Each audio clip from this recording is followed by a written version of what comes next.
So welcome to Dose of Deborah, Rehab for the Heart. I'm your host, Dr. Deb Howell. And I am so excited to have my guest today, Zissis and Ezriyah. And let me tell you a little bit about each gentleman here. So Z, I'm going to call you Z. He's a consciousness teacher.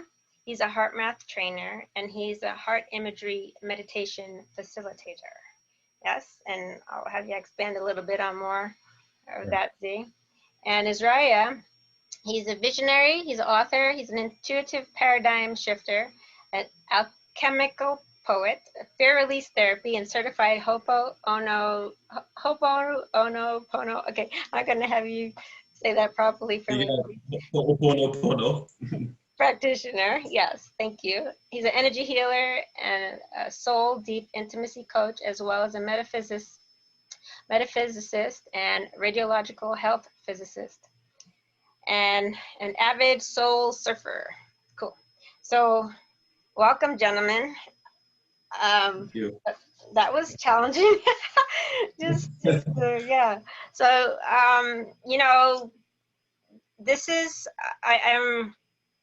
This is a special conversation around love and the discussion about what love looks like, sounds like, feels like, how we define it, you know, how in relationships, you know, how does that play out based on this background of information. And the two of you have chosen a path to explore your own self-love. Who are you? Who am I? And some of this originated, or maybe it all, and I'll have you just share where you began with this journey, but it started with a relationship of some sort, right? And oftentimes it's with another person versus just on our own, but we're in relationship with another person, and then something happens, right? And then we're hurting, we're in pain, and then we're trying to make sense. We're trying to, like, what is all this? And all the emotion that can come from it.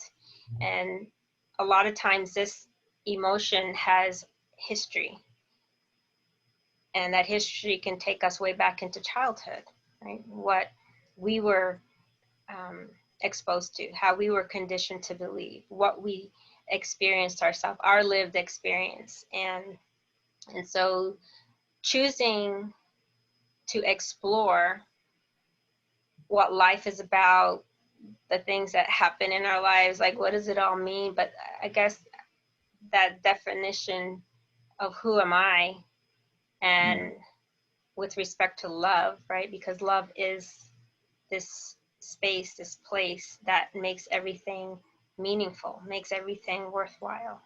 And unconditional love is that space in which there's no agenda, no attachment, and all that. However, it's a practice and a decision to learn about that, to really get on that path to understand that and appreciate that and live it, you know, and being that in the moment with that reality. So Z, let me just ask you to kind of give a background to your who you are and what you have been involved with and how that all came to be. So thanks for being here. Right. Yeah. So yeah, thank you, Deborah. You know, for me, you know, those conditions, as you stated, started at 4 years old, right? My relationship with my parents where everyone's relationship with their parents are the most formative years. And at age 5, I had my mother, so I was born in Greece, a very small, picturesque town in Greece. I remember the mountains. I mean, I was absolutely enthralled with nature. I remember having the most idyllic and flourishing childhood. And I remember one spring day around 5 o'clock in the morning, because I knew it was really early, because my mom woke me up and she had this beautiful coat on with like fur lapels, and my dad was beyond the gates of the courtyard packing bags, and I was in my small little mind, I was going, it's not normal here, what's going on? My mom leaned down to me and she said, you're going to have to be the man of the house now, because your dad and I are going to Canada, and we're going to be 6 months, and we're going to come back though, right? Business opportunities, things like that, and you and your sister are going to stay here with your grandparents. Well, 2 years later, I'm still waiting. So that sort of schism for me was the foundation of this incredible pain I felt as a 5-year-old. It was unbearable. It was unbearable pain for me. I didn't know what to do with it until my uncle gave me a cassette recorder, and I remember putting this cassette and pressing play and listening to the music, and those healing tones just soothed and healed my whole body. And to this day, I still have that kind of relationship with music. So that was the beginning for me on the journey. Why was that important? Obviously, from a psychological perspective, we can tear this apart. But for me, I made a very conscious choice. At that point in time in my life, I said, fuck this. I'm not participating in life. Life is way too painful. I'm just going to be observing, witnessing. I'm not co-creating. I'm just going to be here and watch this, right? And so it was for the last, 30, 40 years. I watched life. I didn't participate in life. I didn't co-create in life. Life I was just moving along on the river of life, as it were, right? Until this deep yearning within, your authentic essence kind of like is yearning to have a voice. And that gets louder and louder when it's not, heed to or listened to. And that's what happened with me. And I had this metaphorical truck hit me, a metaphorical Mack truck hit me, essentially. And I had to make a decision. Do I want to continue this way, or do I create a new path, one that's full of uncertainty, probably with a little bit of pain and challenge, because changes aren't always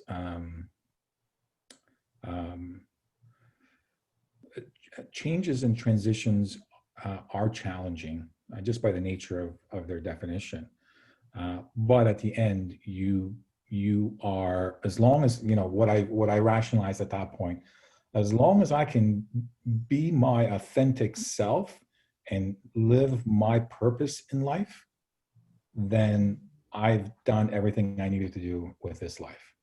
And so 5 years ago, I got a divorce. This whole midlife crisis thing that happens, got a divorce, dropped off at work, began to search, the meaning of life. I mean, I had this whole metaphysical and philosophy and religious background before that, so I had a good understanding of life. But what was the mean for me? And so that's been the journey right now. And where I'm at right now is that this is why I'm so excited to have my brother Ezriyah here. Is that I'm a being of love. My whole purpose is to radiate love and to crack open this world for love. That's really my purpose. How that manifests, I'm finding my way. But it's conversations like this, meaningful and authentic and vulnerable conversations like this, which, by the way, I think we as humans need to do more often. There's such a trepidation, this whole fear of being heard or being judged or not. I mean, that's what I get. But there's so much reward when you open up just to sheer strangers, never mind family, right? Because there's a commonality. We're all going through this together, right? And when we can share those human experiences together, I feel it kind of lightens the load and gives us more fuel to propel forward. So that's my little story in a nutshell, if that makes sense. Yeah, and just going back to being a little boy, and that, your world was just it changed overnight. You know, you didn't have any preparation. You didn't even have any context to work with. Just feeling, because when we're little like that, everything is just, we're so curious. We're so like inquisitive. You know, everything is just so, life is simple, right? And we're just feeling our way through everything. Everything is we're feeling, and to have that sense of like abandonment almost, right? Like you were left, and we're, you know, what happened? So, and then to take your life through just to wait, because then, you know, whatever transpires in the mind as you're getting older is trust, right? We're going to come back to trust. Like, you're not going to look to connect or be close, want to be close, because you're not sure if they're going to like check out or go away or leave, or, right? So there's a lot that goes along that journey that you've been on to get you to this point. And coming back to that is, you know, realizing that the judgment that we first have is to ourselves. Like, we're judging ourselves before we even are willing to open ourselves to that, because we've already prejudged, like, we're right.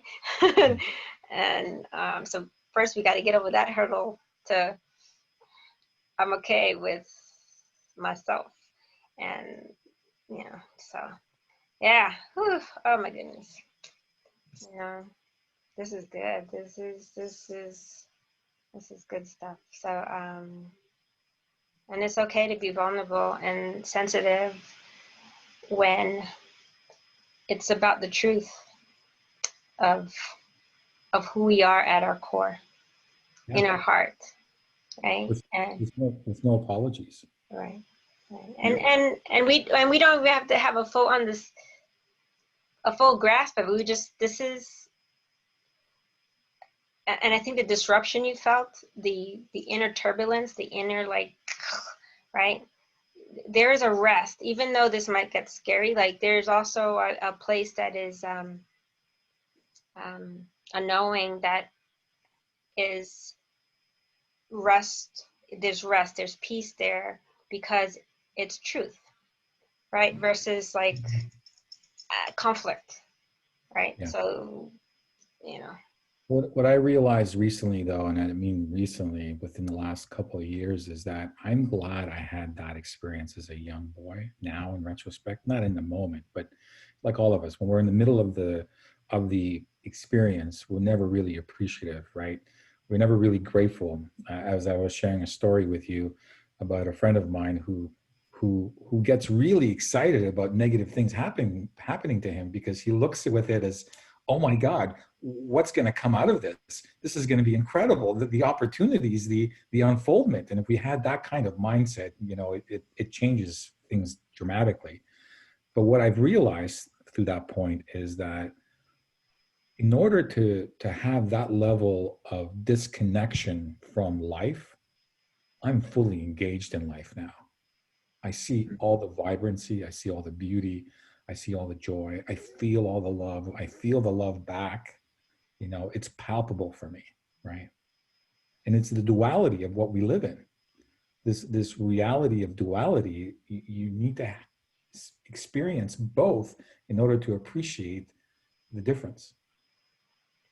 And one thing to say about the duality is that we learn from this tangible and intangible reference, okay? And coming, and I came to an awareness about that, this tangible, because as a physical therapist, so I'm with the physical body, and yet I am working with people at times when the physical body is completely impaired, paralyzed.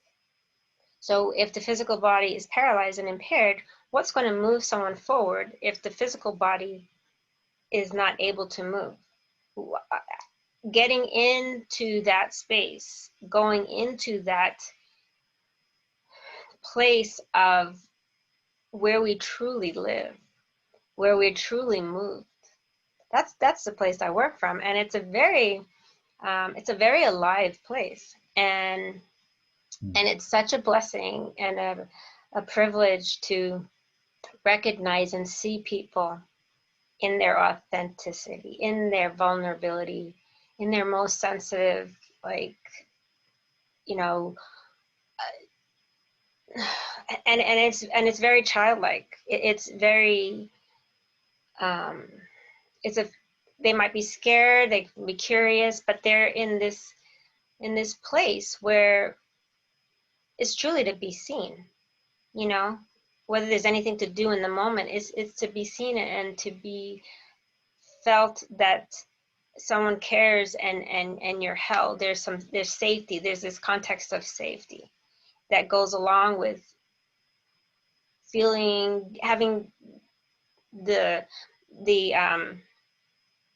openness to come out and say, yeah, because you feel safe, like you feel, you know. But again, it's still going to come back ultimately, if there's no external safety internally, that we feel secure inward, right, to begin really standing in our truth. So wow, this is, oh my goodness.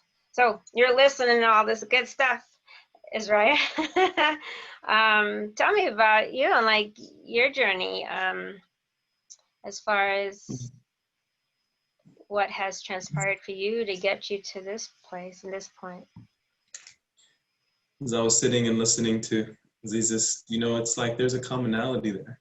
We have so much in common, and it's great to continue to discover more about someone you care about. I would say that my journey started in my youth too. You know, when we were talking before we began to record, I was sharing parts of me in regards to, like, you know, I shared that I was suicidal since I was young, but it's like, why? Why would a young person feel like that? There are many young people who feel disconnected from everyone. And ultimately, I would say it's feeling a disconnect from family, or losing trust in the people who you are supposed to, and I'm using this with quotations, to be able to trust, to be there for you, to make you feel safe. Today I posted a video that I found. I was providing something to another friend, and I had to go into my archives, and I found a video of my daughter and I.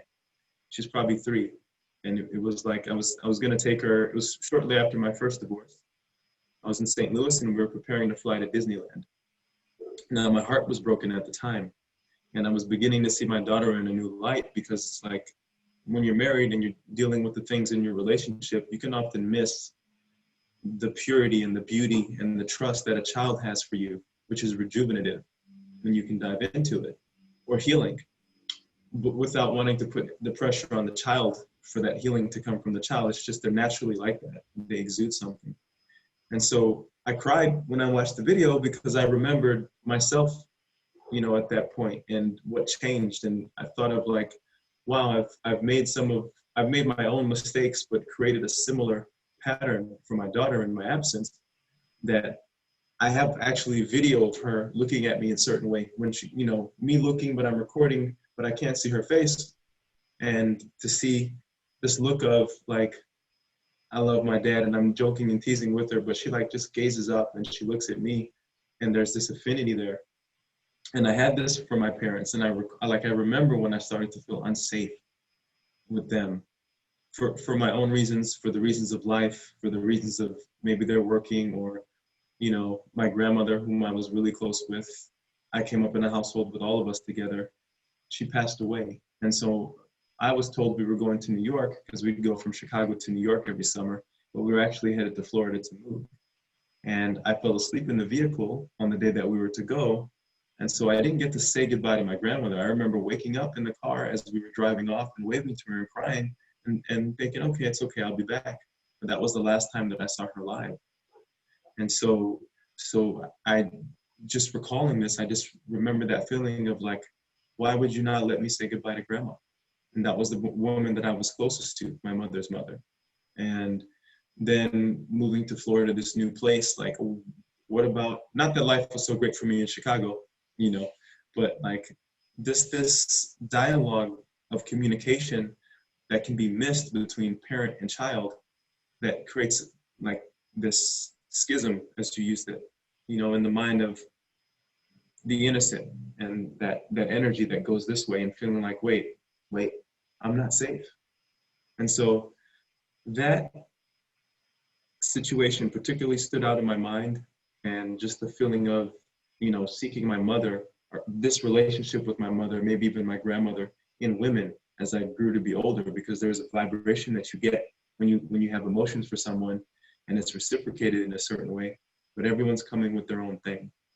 So my journey has been really, if I could sum it up, even better than what we were describing before, since we're speaking to unconditional love, is figuring out the conditions of my unconditional love and dismantling them on the path, to open up to really be able to see the divinity that's presenting itself to me all the time, the love that's presenting itself to me all the time, and meeting it with the love that I am. Because before it was, how much of that love can I get for myself? But now, like as recent as like last night, this morning, I woke up thinking, how am I meeting life and the love that needs love from me? Like, what am I bringing to life itself, as opposed to the need that we typically go to of how much love. There's a lot of love out there, you're getting it, but I'm like, wait, that love probably would want love for me too. So how can I meet that in a different way? Hence, I found another condition that I'd like to endeavor to move through. Yeah. So this is me in a cool nutshell. So, you know, what I hear is almost like a sense of betrayal in a way, like as a child, right? When we are trusting our parents to be, you know, we trust them. Like, we don't have like any thinking, I trust you. Like, you trust them, right? But then when something like that happens, Yeah. it's like, now you question, wait a minute, like, why would you do that? So other emotions that that's set up for can be in the realm of coming at some point to forgiveness, is that resentment can build, right? Like, or if we try to, you know, because the hurt, the any kind of emotions that could come up, anger, sadness, you know, there's a sense of loss, like you lost a connection that helped, that was meaningful to you. And then all of a sudden there was separation without any say, without any preparation. It's like, there's no answers to the why. Like, why did that happen? Like, why would you do that? Like, you know, so in as a little child, it's like, why? So again, you know, a lot of love has to do with trust. A lot of issues that we have has to do with trust, right? And do we trust ourselves to make a decision with respect to something else, you know? Can we trust others, right, with our most vulnerable, open, like, I'm going to tell you something that's just so, you know, private to me, and then will you honor it? Will you keep it sacred, or will it get used against you? Because that's where we end up in this entanglement with love and pain through relationships, right? Because we're not in that fundamental place of peace within ourselves to be in a secure relationship with ourselves, because we're seeking the connection outside of ourselves. And you were saying too, a lot of it is nurturance. We're nurtured early on in our lives, and that's our early development of security, because we have this nurturing presence that satiates our nervous system, right? That gives us and for coming from this maternal place, right, in one's life, that conditions the whole autonomic system, right? And then when, like you were saying, like you were looking for relationships to kind of fill a place, that's if the person who you're looking to fill it with, I mean, that's a separate kind of relationship, mother to child versus like a mature woman to a mature man, right? They're different relationships, right? So these are all things that come to light with And sorry, go ahead. if I might add, just two things. Well, one, for sure, like I started seeking those relationships before any maturity had developed, so you're looking to fulfill a dynamic that you have no comprehension of. Okay. You've experienced loss, and the thing that came to me just as I finished speaking, and then I put it aside, but I feel like it's worth mentioning, is when a child has a relationship with a parent or even another friend, and that relationship is changed, well, nobody understands the relationship like the two people that we're in. Quite often, they don't even understand the relationship. And when that's removed and changed, the other thing that hurts is the lack of validation. So I lose a connection with my grandmother, and they say it's okay. But when grandma died, everyone was hurting. I was hurting as well. But to be able to say to a little child, hey, to validate the loss, I think that's what's missing in a lot of, us trying to be there for each other. It's just like the understanding of, wow, you just lost your grandmother. And like to sit with a child and say, I understand, or I want to be there for you, and to express that. But quite often, we've fallen into the paradigm of they'll figure it out in time. And, the same thing begins to apply across the board. You come out of a relationship, and if the person hasn't been in a relationship, or if they don't feel like they tried to love to the extent that you did, then there's no saying, wow, you really, really loved this person, didn't you? You really cared about them. Not go and get over them right away, but like, let's sit with that. And it's okay. It's okay that you love like that, because this is really what we're here to do. Kudos to you. Let me feel that with you for a little bit, and let's move through this together. We don't do this with children, and coincidentally, I think it takes a long time. If not, it never happens as adults. But I feel like that's something that's important. And I hear grief, because there's grief too, because you had lost your grandmother before your grandmother passed. You had lost. There was a sense Right. of loss that Mm-hmm. is, very unsettling, right? Very unsettling. Yeah. And choice was removed from you as a little child. You didn't have a choice in that decision. I used to sleep in the same bed as her. My mother would go to work, and I'd leave and go upstairs, and I'd cuddle with her, and she'd wake me up, and she'd be like, oh, you got some? Because we're Haitian and Cuban, and she's like, you kick me so much in your sleep. And I'd be like, I'm sorry, Grandma. And she'd look at me, and she'd, okay, give me some money to go buy gum at the store. We had a really beautiful bond. Yeah. So yeah, to validate what was meaningful to you, and to to be in your heart that way. We have to be in our own heart, like, so we live in this logistic world, practical. We're trying to just do something to create some stability on the outside, but the inner stability is like, the foundation isn't there, because the foundation of stability is internal. Ultimately, is when we do connect to this one source, right? To a universal source, a God source, like this divine presence of love that has no agenda, no expectation, no condition, right? Is the awareness that love is us. We are love. Love moves in us, through us, and around us, right? But I want to ask you, right, because you arrived at this understanding about yourself, but what led to that? Because there's a big gap between where you were as a little kid and then I'm here. So what? Yeah. You had to make a decision to get on that path to explore something that was worthwhile to you, because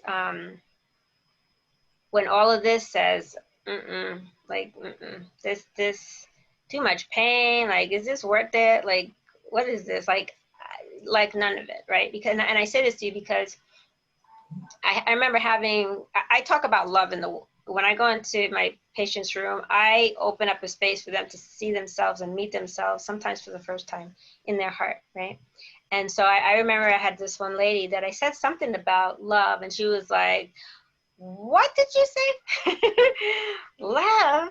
And she goes, let me tell you. And it was like Pandora's box got opened, and it was like, right? So love, like, so for her, it was just pain, pain, pain, pain, pain, pain, pain.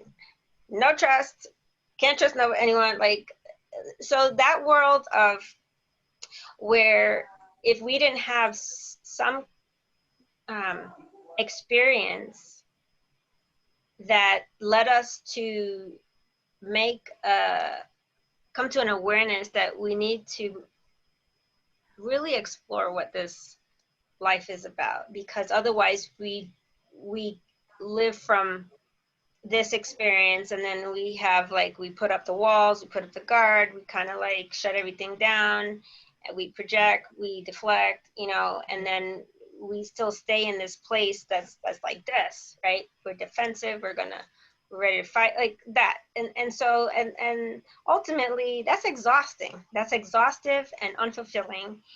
But I'm curious, like, when you had this piece to this piece, this is space, because to explain how people would get from point A to C, it's like, where did B come in? Like, what was something that helped you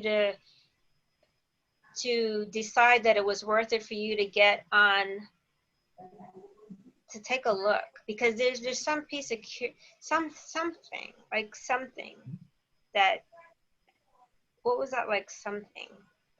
I've always been curious about the world around me and how that relates to me. So currently I do something called soul deep intimacy, which is really exploring the connections between us and ourselves, the connection between a person and their partner, and a connection between them and the environment, right? So that's essentially a piece by piece journey to a holistic approach of being and having that beingness reflected and like navigating together and all of it. And so there's a tenacity that but my family would probably call it hard-headedness and idealisticness, you know, or just, my father was in an interview recently, and I've been interviewed by the person that he was being interviewed by. And so she was like, your son just really goes after love. He's just, you know, that's been me.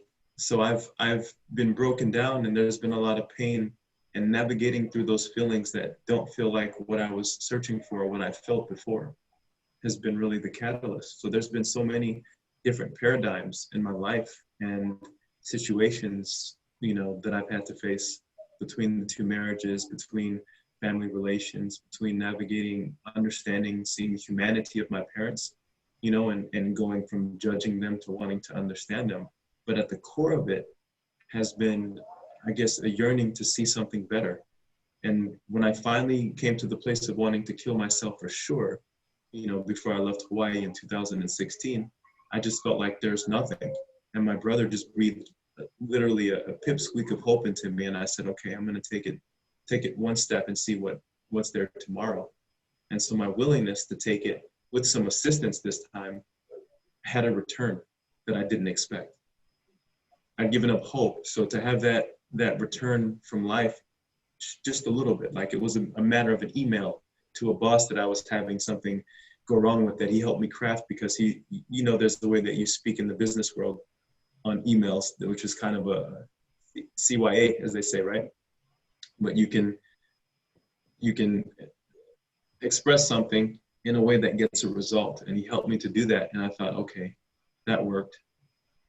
I feel a little bit better. It's not like there's a couple bricks that have come off my shoulders. And so then the simple thing. It's the simple things that I'm focusing on now. Is little piece by piece. For me, it was literally a crawl, little crawling to a run, you know, to ritual, making the simple things my ritual to build up and cultivate the virtues that I think would become a foundation for me to be able to stick around for a little bit longer. But now I'm like, oh, okay, these are going to probably keep me around until it's time for me to go. Not of me pressing the eject button, but of like likely when I'm supposed to leave the realm, it'll happen. And I'm happy to stay here now because now it's become a challenge that I'm okay with. Yeah. Right, because so when I say it's simple too, whatever your brother said, something,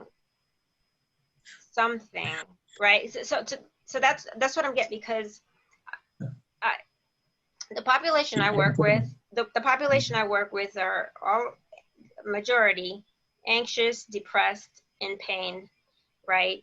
Afraid. And the majority of people don't choose to get on that path. You don't. And so what is it that makes someone that was at a point like, you know, that I don't know if I went, and then all of a sudden something, I wanted, was it something I you can said? absolutely speak to it. And I think maybe I can say it in a way that's more concise. I spent a lot of time with people in California recently who are going through the A program. And there's a resonance that I've had with people in the A that I haven't understood. And I understand it now. What happened for me is I reached what I believe would have been my rock bottom. I kept hitting bottoms and getting back up, but I reached what I believe is my very rock bottom, to where I was like, you know what? I can just kill myself today, or I can do it a little bit later and say goodbye to everybody first. It doesn't matter. At that point, you know, I reached a place that was like it was it. And so going from there, there was nowhere to go but up. But I didn't necessarily realize that. I just had said, forget it. This is it. Okay, fine, I'll wait. I'll wait and see what happens. And then I was grateful but cynical about the nice return that I was getting. Like, okay, let's see how far this goes. But there's no end to it. So, you know, rock bottom. And I think a lot of people haven't hit their rock bottom. I don't want everyone to hit their rock bottom, but there's something that happens to you when you do, and then you get up, and then other bottoms just aren't as low as that rock bottom. And but I still have compassion for whatever, any person's rock bottom is theirs. But my rock bottom, I'm quite aware of, and if something happens to go lower than that, I'll take it and I'm gonna get back up, you know? So I'm fighting now, you know, but it doesn't feel like, what's powering the fight, it's not ugly emotions. Not that any emotions are ugly, but do you know what I'm saying? Like, it's not anger, it's just like, here. I disagree, Ezriyah. I disagree. I don't think you're fighting. You're living in complete joy and passion in life. That's a whole different feel to it. You know, fighting is something consciously, like putting on armor. You're completely with no armor, no shield, no sword. You've got a heart that's open and loving the world and really penetrating the world with all the love. So I don't think you're fighting. I'm going to agree with you. You've articulated it better than I could. You know, I feel like I have the warrior spirit, but it's not the warrior spirit in the fight per se. Like you've articulated it best, and that's why it's good to have brothers. You know, thank you. Thank you. And I want to circle back to, and I think you're going to relate to this possibly, Ezriyah. What propagated me in my search is my connection to the natural world. So as disconnected as I was as a little kid, I remember having trips to the ocean and surfing as a kid, you know, being immersed in the water. I remember having camping trips and being completely, you know, connected with trees and water and just natural environment. That to me was love in the most purest and unconditional state. So, and the other thing I want to get back to is, you know, your patient population that you talked about as anxiety, resentment, and all those emotions. You know, my experience of it is we all have signposts. We all have signposts along the way. We choose to listen to those signposts or not. Because in my 10 years before I got to my metaphorical Mack truck hitting me, I had signposts. You know, the indicators were there. It was pretty clear to me. I can make a conscious choice or I can ignore it. I kept ignoring it. And the more I ignored it, the dial level increased in intensity in pain, right? Because I wasn't making a conscious choice. It requires you to make a conscious choice, right? And if you don't make a conscious choice, the universe will make a choice for you. Therefore, whatever you're stuck with, you're stuck with. So now I get into the practice where if I see those signposts and it's conscious, I want to make that decision on my behalf because it's my decision. I'm not going to let anyone else make that decision. That's my empowerment, right? Resonance comes to mind when I listen to you, because you even said the music, this, right, from that sound. And so if you're out communing with nature, right, there's a resonance, there's a field that you're tapping into. So yeah, and that energy is love, and it is love. It is the connection of all things, right? Of all. And so not cognitively having an understanding, but viscerally embodying, like connecting to that without the conceptual understanding when you're little. But then as you grow, as you get older and you start exploring, and again, it's a conscious, it's a choice. And I had to learn this lesson the hard way, because I almost lost my life by wanting to, I didn't have boundaries for how I practiced, right? So I wanted so much for people to heal that I overextended myself to the point that it was depleting me. Like, I cared so much, and then people would feel great, they would leave, but take no ownership for their part and come back and want more, and I'd give more, and this cycle went on. And then all of a sudden I found myself, and you said it too, there was a place that I didn't even recognize I was in resistance to, not being like the system, right? I'm not going to be like the system and do these things, but not being like the system, I was like this. And I didn't realize it because my way of doing things was not effective in the way of what's the word I'm looking for? Like the physiology, right? Of that, what was happening was that I was shutting myself off from like oxygen, like my breathing would be off. Like if I had to analyze what were my tools I'm using to resource myself to care for people, it wasn't the most effective way, right? And I was taking on other people's pain, and I was somehow feeling like I had to make it right for them. And I learned it was a lesson worth learning, and it became through an aha moment to when in a scripture, was in the Bible, it was talking about when Deborah, had to do with Deborah, my name is Deborah, but it had to do with resistance, right? And so there's no peace, right? There's what persists, right? What we resist persists. And so this way of pursuing my intent, I had a good intention and I wanted so much for others, but I wasn't looking out for myself, and I just got caught up in this place. But to tune in to what that resonance of true care feels like, true connection feels like, and it is from like the outdoor, from the sound, from what's available to us here, right? And through other people to feel, because we can feel, we're in each other's field, right? We know from learning from HeartMath too, that we're in each other's heart field, we're in each other's fields, right? And we don't have to open our mouth to have a palpable presence, right? We show up. Whether we show up on the screen, we show up in person, our energy is available right there to be felt, right? And then we can mentally try to figure something out with that. But before any words come out of our mouth, so you, Dozy, had this early understanding, because Greece, I've never been there. My grandmother was there, and she just loved it. She just loved Greece. And so I just have always wanted to go there.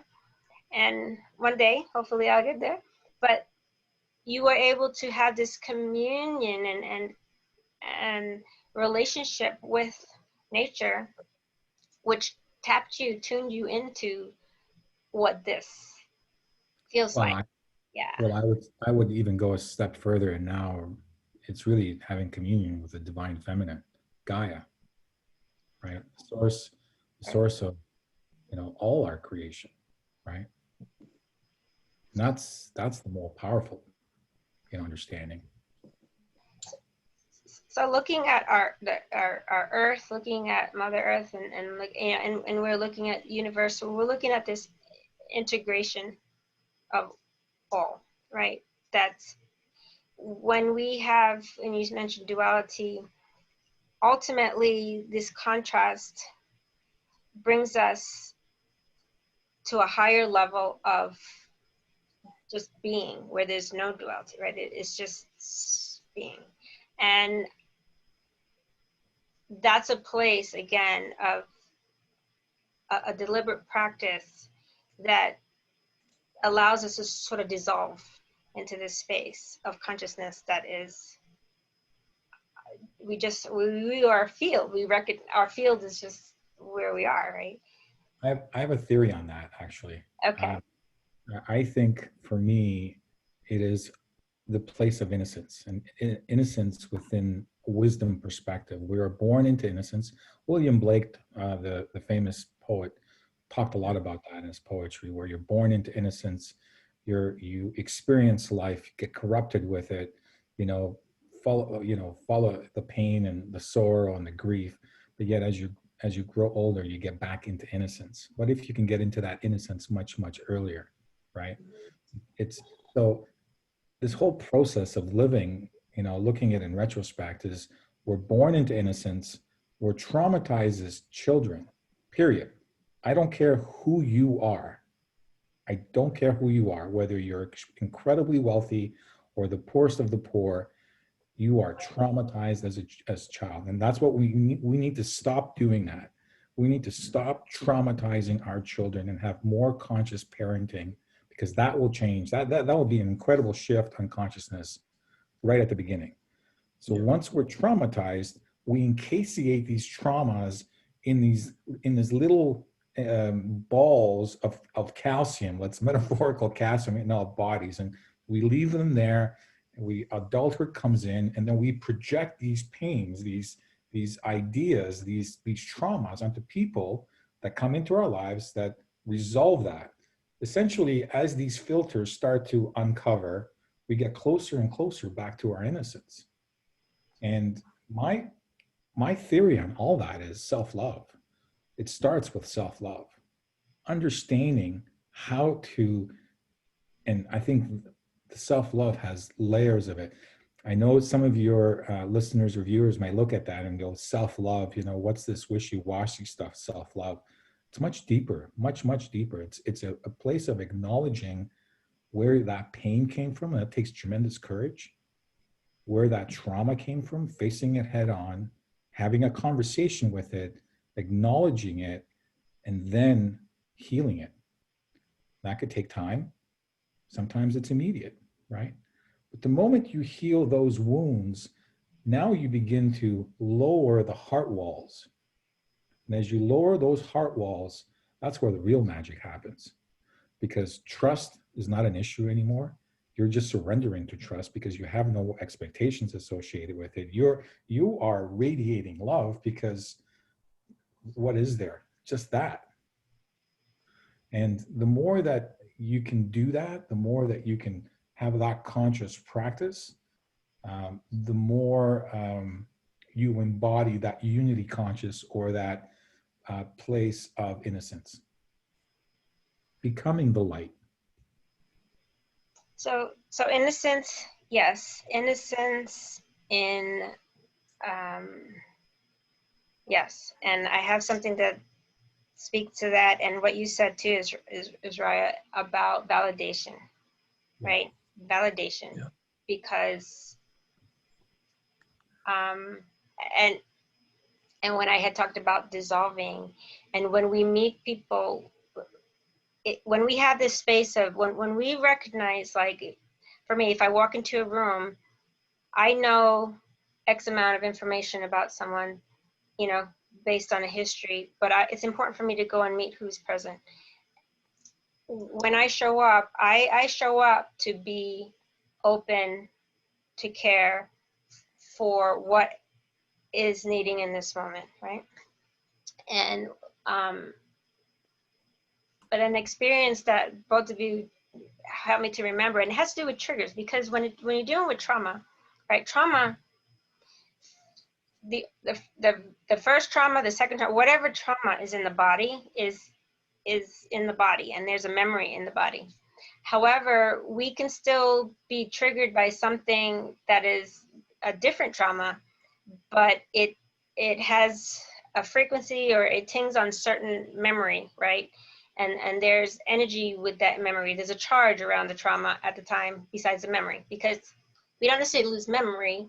When we heal, we lose the charge around the experience, right? That keeps us in this place of guarding against anything. But I remember a situation, and it was profound. And I have a book called Heart's Alchemy, and the patient said to me, "I see myself in you." She said that to me, right? And I went in to work with this lady who had a shoulder surgery. She was in pain, and she questioned why she was still alive, because within like a 2 or 3 year period, her mother, her sister, and her daughter had died, all three. And all three she didn't have a good relationship with, right? Oh. All three. Like, so I said to her, I said, why are you saying, like, because she told me that it was strained and they didn't talk and all this stuff, but yet she questioned, why am I still around? Because I don't have any family. And then I said, well, I hear something in her voice. There's like a seeking. There's a tone, there's a resonance to someone who is truly curious, and has a deeper knowing that there's more.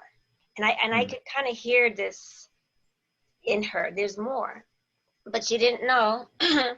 And ultimately, when she said that to me, I said, hey, I wrote about that. I wrote something about I see you in me, like I had this writing. So I went home the next day and I brought back and I read that poem to her. In this session, this patient went through in her system, and there was nothing for me to actually physically do except to be present to, was to go through a process within herself to all the cells started to move and shift. And she went back into a point in time where she recalled and shared with me her teenage experience, which was horrific. However, in the same moment, she said, I thought I would take this to my grave. And it was a pain where her own family betrayed her, used her, right? Violated her innocence. I mean, it was deep. And I sat there with this just love to hold space for her to process her own whatever she's processing. And what came out of all that was a sense of peace and inner love and acceptance to validate her worth.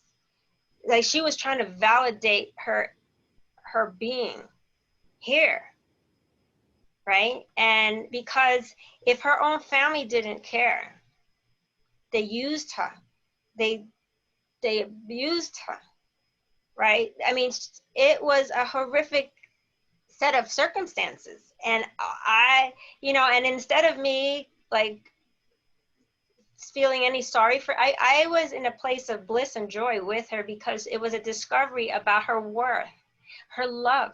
Like, she's love. It was this beautiful, it was magical. And if this is the place that when you once feel it, connect to it, there's no denying that it exists, right? And so to speak from that place, is a gift, I feel. And you gentlemen are on this path, and you've connected to this awareness that it is here. It's right here. We're in love. Like, love is everywhere with us. The frequency of love is here. It's a choice for us to open and allow ourselves to, like, be with and allow this movement and this aliveness to be awakened and to be recognized and acknowledged, right? And it's compassion, our own self-compassion, our own self-love, right? And I see you there, like, you know, what do you want to say? Like, something wants to come out of your mouth. I see you. It's right.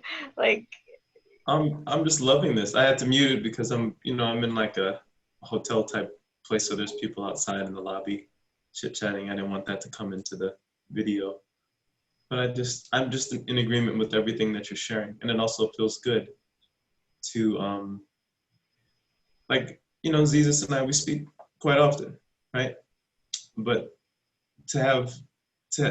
you're bringing some awe into the journey as you're speaking, because I'm like, oh, I am in this place that is pretty fantastic, as opposed to I can just be focused on, this is the realm and this is beautiful. But right now, as you're speaking, I can smell the roses of this now moment, if that makes sense. And so it feels good. It feels good.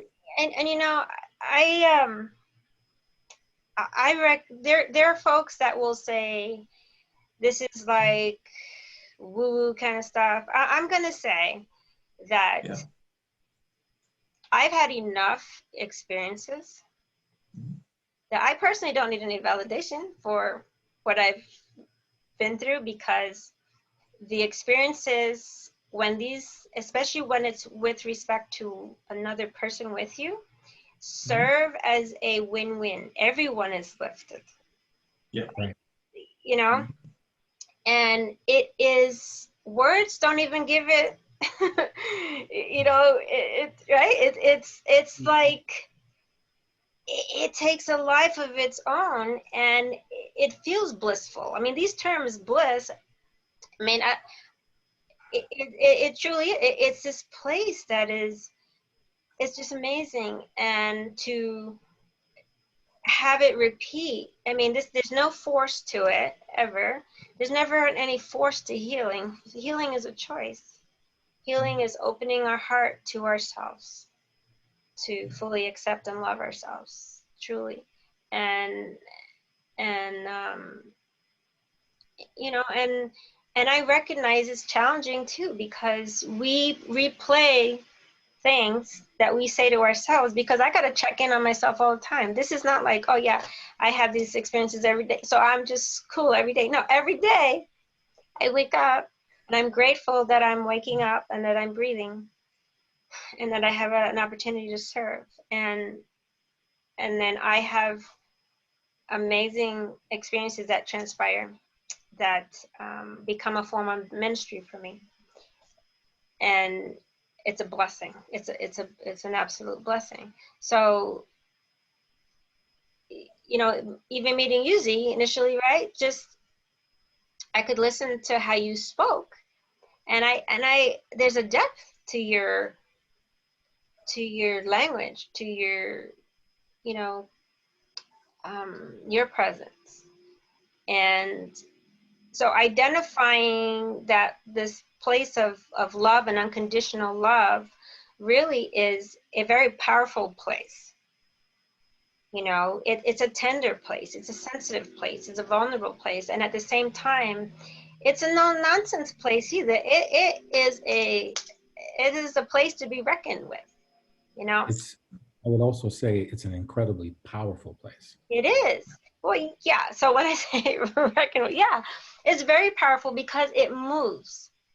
And when, as I go back, when the physical body doesn't move, and when we have a life-altering situation, we're like, I have no idea what's coming, like how am I going to, this is a place if we can have people rest in this place in understanding without knowing, like in our mind, like what is the actual like Well, tangible step, that's right? part of that's part of the problem, though, Deborah. I think, you know, my witnessing of where society is right now is that we place way too much merit on the intellect.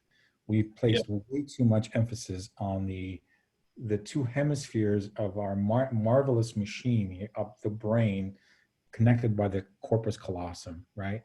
Like everything becomes a process. And because of that, I think we live in duality when we are in our heads. The practice is going down into the heart and running all the processes through the heart as opposed to through the head, right? When we do that, a whole different perspective emerges. And that's the issue with what's going on this planet right now. So divine feminine presence, we can talk about history and revisionist history and what's true and what's not, but there is historical facts of when we did have paganism, women were the leaders of the tribe, and through that leadership created a whole different world that we're not living into right now. And that's the world we're walking into right now. And that is the way of the heart. Every religious scripture on this planet always has a place about living in the heart. And what does it mean when you live in the heart? We need to get out of the fear-based systems that we've been indoctrinated and programmed with and get back into the love-based programs, because it's like a string being tuned to the collective. Once that string reverberates, the whole collective reverberates to that. And right now, seeing what's going on the planet, there's a lot of fear going on. Yeah. And my interest, and I'm willing to bet our interest with Ezriyah and the group of men that we have regular conversations with, is how do we start shifting that? How do we as men start to change the conversation on love-based, heart-based living? That's a beautiful,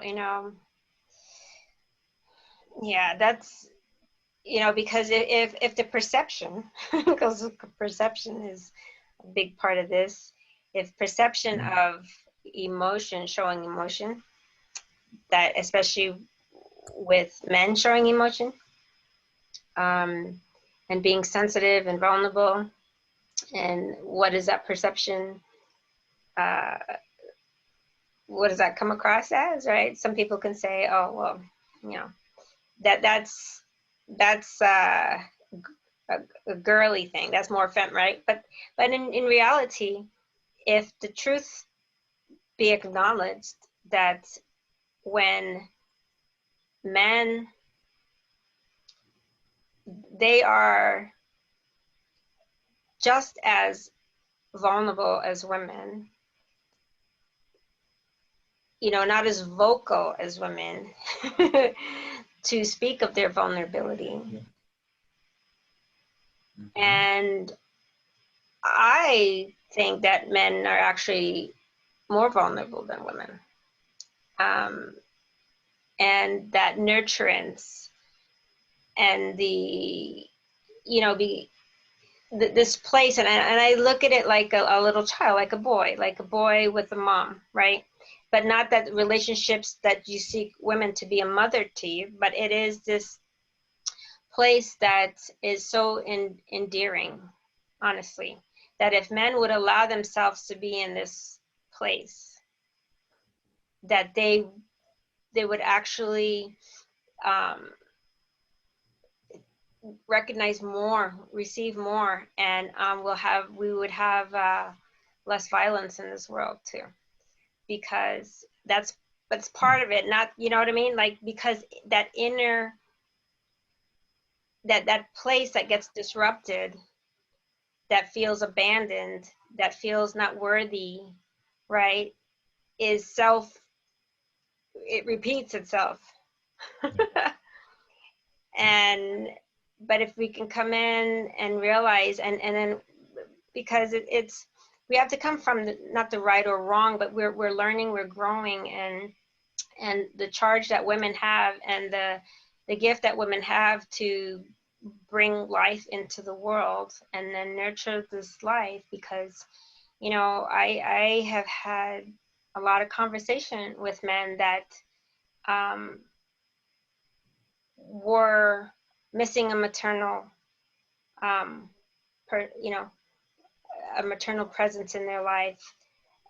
Many were missing a father in their life. But, Yeah.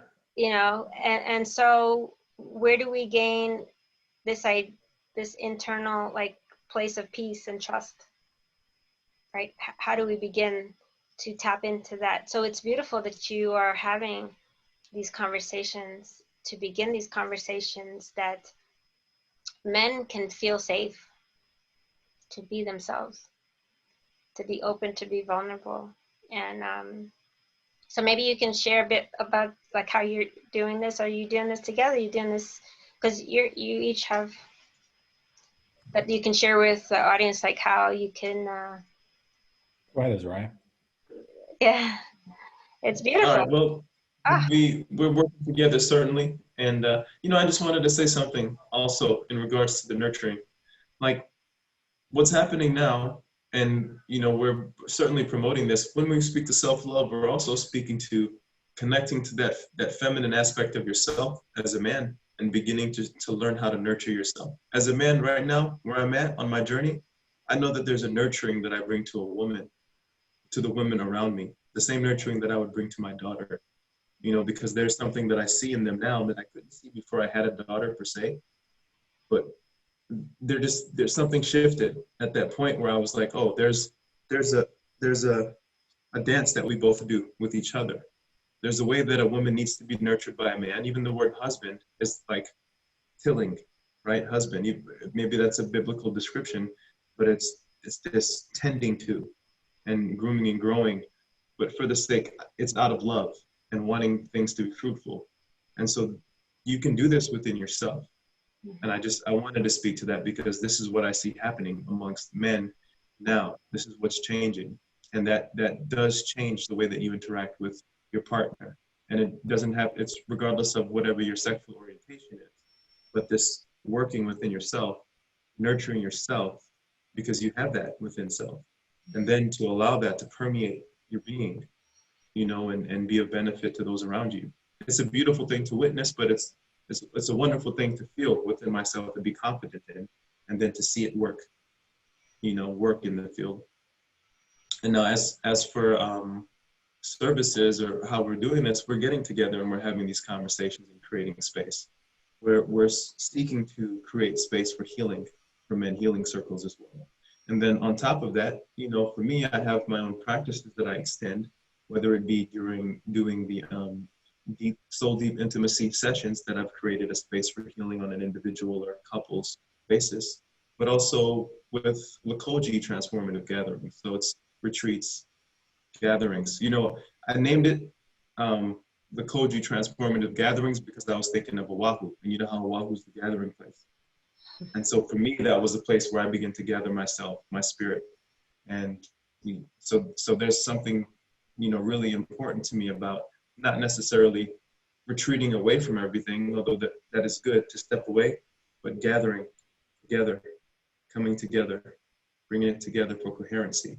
And then now we speak of heart coherence. And so I just see all these things coming into play with the language, but also with the reality in the realm. And it's all powered by the intention and the willingness to do. And so ultimately, we're creating spaces for this growth. And, you know, we're wanting to bring something to fertilize and to enhance what's already there together. that's beautiful. Yeah, and I would just add to that is that if anyone's listening to this right now and you know, feeling like, because I can only relate to myself, you know, I was the lone wolf for a long time. You know, I was the guy outside, you know, because I didn't not necessarily trust it, but I didn't want to be part of anything because I could have done it myself. I kept hearing this whole, aphorism, no man is an island. And it's true. I really do believe no man or woman is an island. The greatest joy on this journey is to share your path with someone else. Because the moment that you can share your experience, your journey along that path, not only do you begin to recognize what being human is, but I feel there's a deep connection and an unburdening when you're speaking from that authenticity and vulnerability. And when that happens, Deborah, and I know you speak to it, I'm sure of it, is that's where the magic happens. I'm interested in the magic. How can I create magic through the love, right? And it's looking for those opportunities because I think the love can be synergistic in the way that we approach that mindset. But it takes, for some people, it takes courage. It takes the experience. The greatest experiences I have are really with men because, men are very analytical. The science has got to prove what this has got to prove, especially with HeartMath, right? This is what HeartMath was created for, it's the science around the whole heart love aspect of it.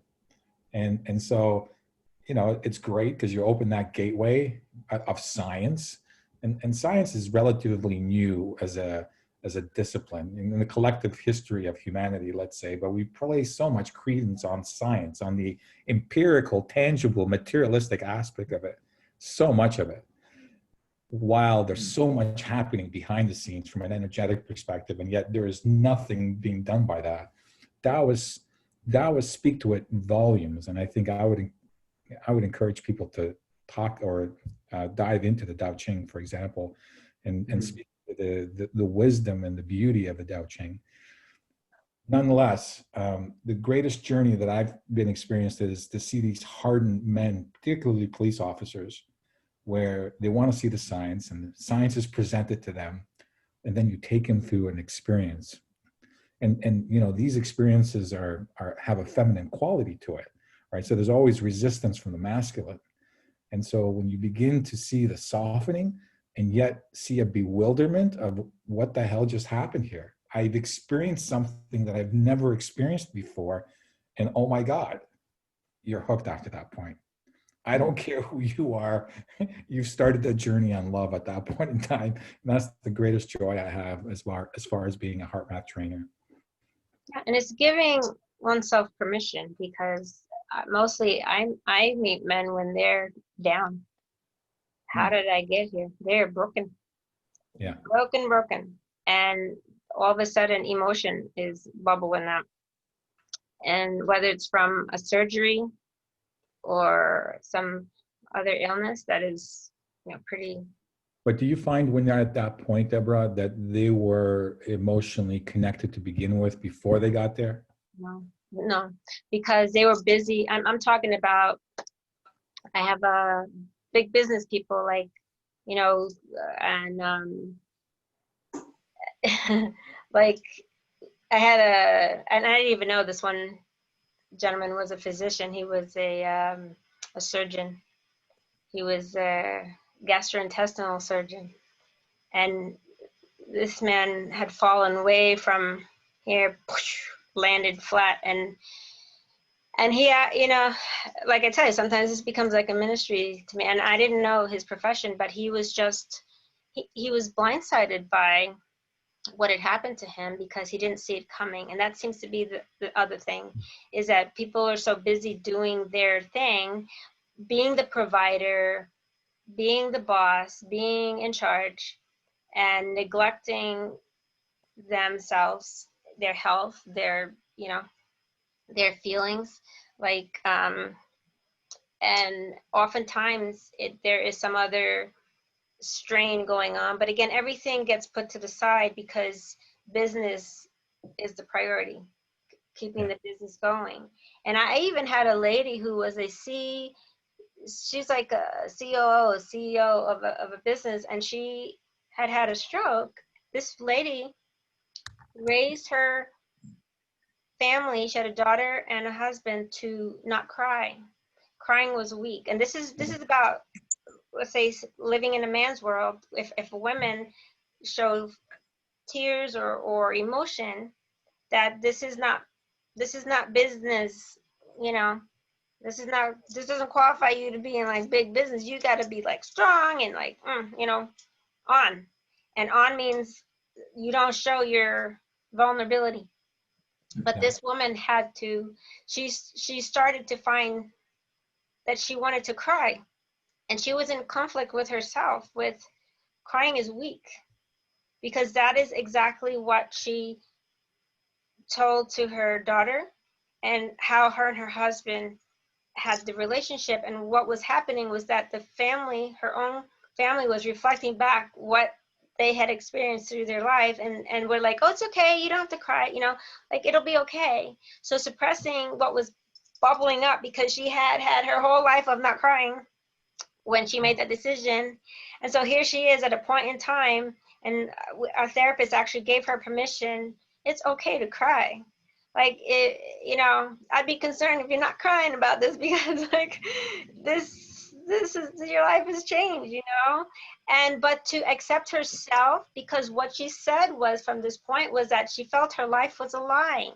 She felt that the way that she raised her child and her relationship with her husband was based on a lie that she believed about crying, about emotion. So this there's such depth and roots to this conversation for men and women, you know, but it's because it's a masculine model, really, to not show emotion, not show vulnerability, because vulnerability in a man is more overtly like, you know, in a physical sense of power, versus in an internal sense of power and like composure, right, and poise and like love, because you can hold this space, and you can have self-control, and there's discipline, and it's a practice, you know. This is a practice, right, with the awareness. But so to find that place where we ultimately love and accept ourselves, and we feel validated, our worth is inherently, like, it's there, and but we come to connect with that. That's ultimately what we're all, you know. But for men, you know, to have men as examples of other men who are showing that, hey, this is strength. Here's a new look of strength, man. This is cool. And it's not woo-woo, and it's not weak, you know. Yeah. This is power at its finest. And it's about growing, it's about expanding, it's about the sincerity and the simplicity, and acknowledging the innocence that we all have in our life at whatever age we are. So yes. I so appreciate you guys, you know, honestly, and we must have another conversation. But where can folks reach you? Like, so I'll write down your information, but like, can you share where they can like connect with you or whatever you're doing?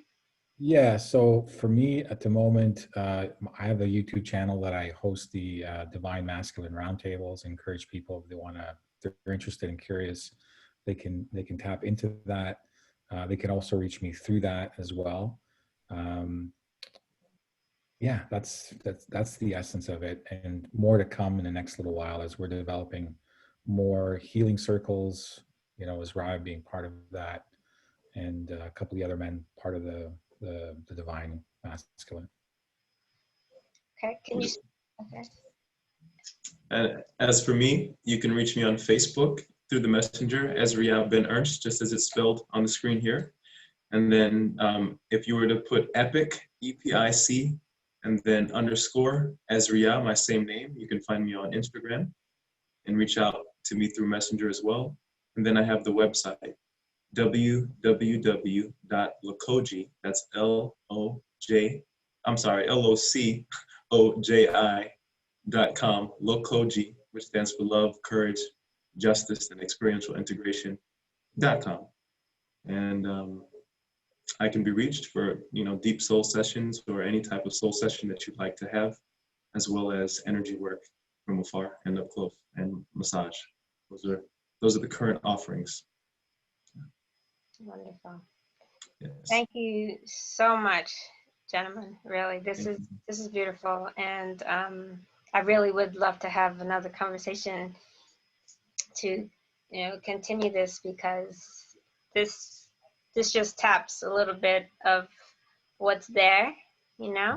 and we just, there's so much. It's infinite. So I appreciate you, and I appreciate everyone listening. And hopefully you have been, your curiosity might be piqued. If you like to reach me, you can find me on Facebook at Dr. Deborah S. Howell. And you can also find me on Instagram at Dose of Deborah. And on the podcast is Rehab for the Heart. So Amazing. thank you so very much.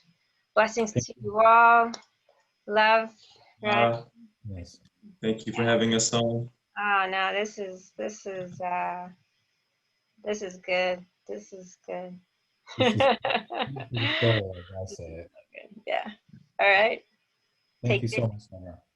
Yeah. Thank you. Thank you. Just. That's it. All right. I'm going to stop.